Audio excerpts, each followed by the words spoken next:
It's the Jim and Terry Show coming to you from the Hobbit Hole studio. I think that's where we are. We weren't raptured, so we're still here. You're on this second podcast this morning. Jim still got food in his belly, and we're ready to go. Get in my belly. That's Mike Myers. Mike Myers, like yeah. Yeah. So I'm Jim, yeah, by the way. You're Jim, and Irish Jim. That didn't sound Irish at all, did it? No, it didn't, but it sounds Scottish, wasn't Mike Myers? Oh. Wasn't he supposed to be a Scottish? Yeah. Yeah, okay. Well, we're not talking about Mike Myers this morning. We're talking about escalators. Things that are supposed to go up, like a Jacob's ladder, Jacob's escalator, only it didn't go up and it didn't go to heaven, and we weren't raptured, and neither was Trump, and he was barely able to make it up to the podium at the United Nations. What was funny about that, if that poor man wasn't so egotistical, it stopped on about the second step. Yeah. All they had to do is back up 5 feet, go to the other one. The escalator was running right beside them. I saw that too. Yeah, and I'm thinking, Melania, I mean, you got to give her credit. She just said, I'm going up, like the heck with this. I'm imagining she's in high heels, so it's a bit of a challenge with those grooved staircases going up. She did it, and Trump had to follow, and everybody else followed, which was weird because right beside them was a working escalator. It seemed to be, but what do we know? Have you ever been to the United Nations in New York? I have not. I have on a high school trip, so I was in awe of the place, and we got to go. Of course, there wasn't in session when we went, so we got to walk and see where the nations, the name tags for the nations are. It was really cool. The place is awesome. But not according to Trump, because when he got to the podium, he started to talk about there was a builder in New York whose name was Donald J. Trump. And he offered to rebuild this place for $500 million, but they wouldn't do it. No, because they're all stupid. I would have given them the best. It would have been marble floors instead of mahogany walls instead of plastic.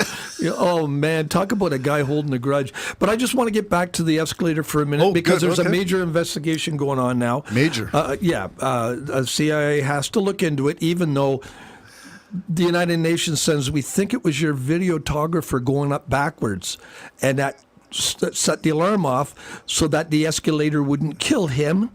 It stops. And so that's what it is, and that's probably what it is, but now they're going to have hundreds of thousands of dollar investigation into why his man did that. And will somebody be fired? Yeah. And then when Trump went to the podium and the prompters weren't working, he was really, really mad. He let you know. He looked with those evil eyes. Oh, someone's going to get this. Now we find out his people were in charge of the teleprompter. So that was your people doing that. So there was no conspiracy. Maybe God's a little mad at you, Trump. I don't know, but. So that was that. And so he's now all upset and cranky about it because he didn't look good. And as I said, if he had laughed, he would have looked good. If he had just been human, he probably would have looked good. Self-deprecating humor, where you can laugh at yourself and put yourself down and shrug it off and say, imagine that. I offered to fix that escalator for you way back in the day when I was a young Donald J. Trump. You could have done it, funny that way. As you're walking to the Grand Hall, you could have said when a reporter asks you, just go, well, if they had let me renovate it about 25 years ago, I would have had. There wouldn't have been a problem. Would have been the best escalator in the entire world, but it would have been gold too. But here we are today. All right, so that's the escalator and the teleprompter, and then there's the claim of the microphone. Yeah, and the microphone, I understand. I don't know for sure this, but it might be his own people as well.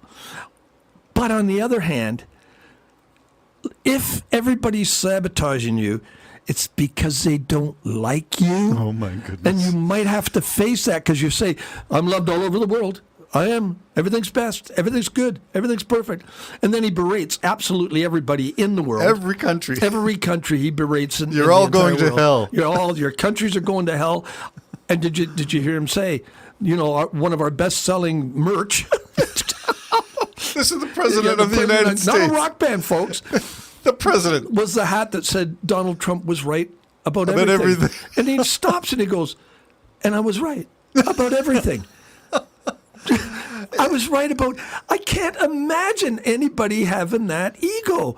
And again, for my believing friends, talk about pride. Talk about. Just thinking you're above everybody else when this is not the way you're supposed to be acting. Unbelievable. Yeah. I mean, he blames everybody else for everything that fails, and he takes credit for everything that he thinks is successful, even though most of what he's done really isn't successful. No. And one of the things that he has done is take away most of the EPA, environmental protection, for clean water, clean air. That was something he made in the first term. He said, this is good, clean stuff we're going to do. And then he didn't do it, and he took away regulations to protect the environment. Now he's talking about everybody who's going green. Your countries are going to hell. And that's where that country's going to hell came on that, because they're going to use their green solutions. And this is probably maybe the wisdom of Carney, because and probably Trudeau before him, and I definitely wasn't a liberal in that all of that, but they kind of sided with Europe with this desire to get climate under control. And now you sent me something in British Columbia where they're developing a battery pack that can charge a car in under a minute. Unbelievable. Now, if that goes through, the whole industry is going to have to change. But the thing that is getting me is that these discoveries are all over the place. Yeah. Everybody's finding it, whether it's lithium ion or whether it's, we're only about halfway through just looking at the timer. Yeah. Lithium ion or new sodium. There's something that they're working on with that. All of these are developing specs, and then the recycling of lithium. Yeah. To reclaim from the old batteries. And everybody's wondering, what are we going to do with this? So we all switch to batteries, and we're going to have mountains of dead batteries. Well, no, we're going to be able to recycle them. And the new ones they're developing don't need to even be thrown out. No. So they just keep recharging. And some of them are even recharging on their own kind of. So, and again, the fire hazard, which is a real problem. The fire hazard in this new development takes it down to almost nothing. Yeah. And I mean, even gas cars sometimes burn up. So taking it down to nothing. So people who don't want to buy electric vehicles, are they now? I mean, what's your excuse now? You still think It's got to be change is a hoax? It's got to be fully developed. It would be nice if we could wean it off, but I'm not talking 100 years or 50 years. Wean it off in 20 years. Wean everything off oil. We look at things have developed. We went from the horse to a car. We can go from oil to electricity. We can do these things. But now you got massive companies that want to make sure that isn't going to happen.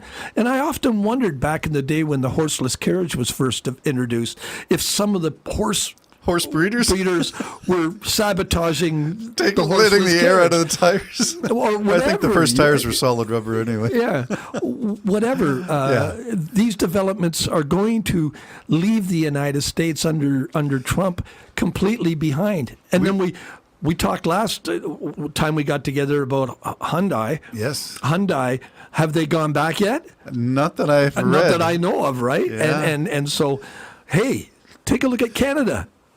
Governor Kemp, I think, is from Georgia, where that plant is, and I think he was going on a trade mission to beg. Worst guy you could send. Yes, worst guy. Worst guy you could send. Yep. So outside of Marjorie Taylor Greene, is she not also from Georgia? Actually, that would make a great team. Marjorie Taylor Greene would probably be better than this guy. Oh, this boy. guy basically is just. His arrogance, it's just like who he's following, is so high that he just basically looks in the camera and says, "We're sending everybody who's foreign home. You're not going to have any workers, fella." Well, he's the definition of redneck. If you go back to his 2016 governor campaign ads, blowing up or the 2017, field, blowing up stuff, and I got a big ass truck in case I have to take the immigrants out myself. Yeah, and I got a gun you're never going to pry from my hands. That's right. Yeah. Oh, aren't you tough? Aren't you tough? With your security around you all the time.